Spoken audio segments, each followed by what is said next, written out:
Good morning, Timothy, or good evening. Hi, how are you?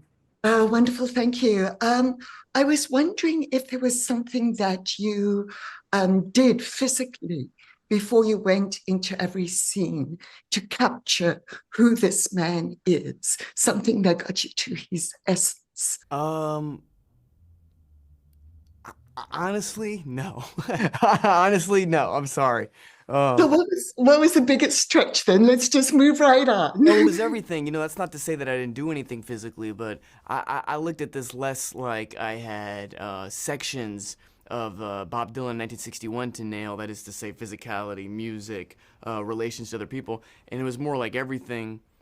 It was everything at once, and I feel I had such a deep understanding of the the young man at some point that I could be less concerned with an insecurity ultimately about, oh, I need to nail these specific things about him. He wasn't nailing specific things about him. He was just being, you know. Exactly. That's something I wanted to ask you about.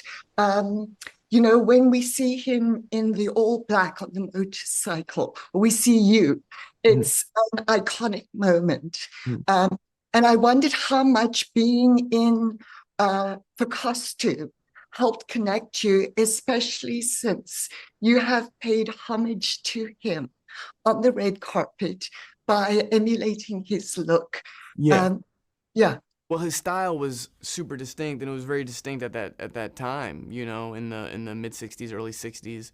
Um, in a lot of ways, he was a sort of punk rock before punk rock, not necessarily in style, but in artistic expression and sort of putting his foot down, and blazing his own path. I think the Newport scene is very indicative of that, where he's almost getting booed off stage, or he literally does get booed off stage.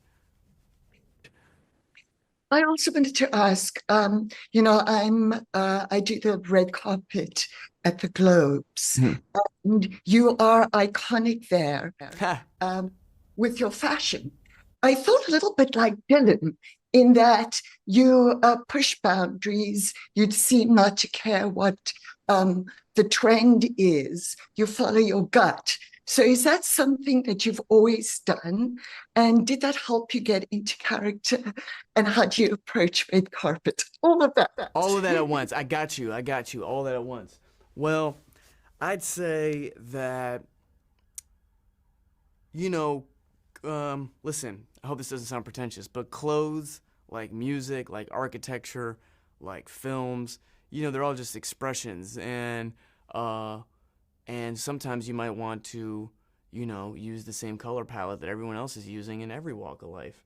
And sometimes you might feel like, using a different color palette. And should you be so lucky to be able to do so in a safe way, that is to say, in an environment where you won't be aggressed for using a different color palette, then you should, because we're all living one life, so might as well have a little fun. I love that independence. Thought you really nailed this. Thank you so Thank you much. so much. Thanks for taking the time. Bye. Bye bye. Bye bye.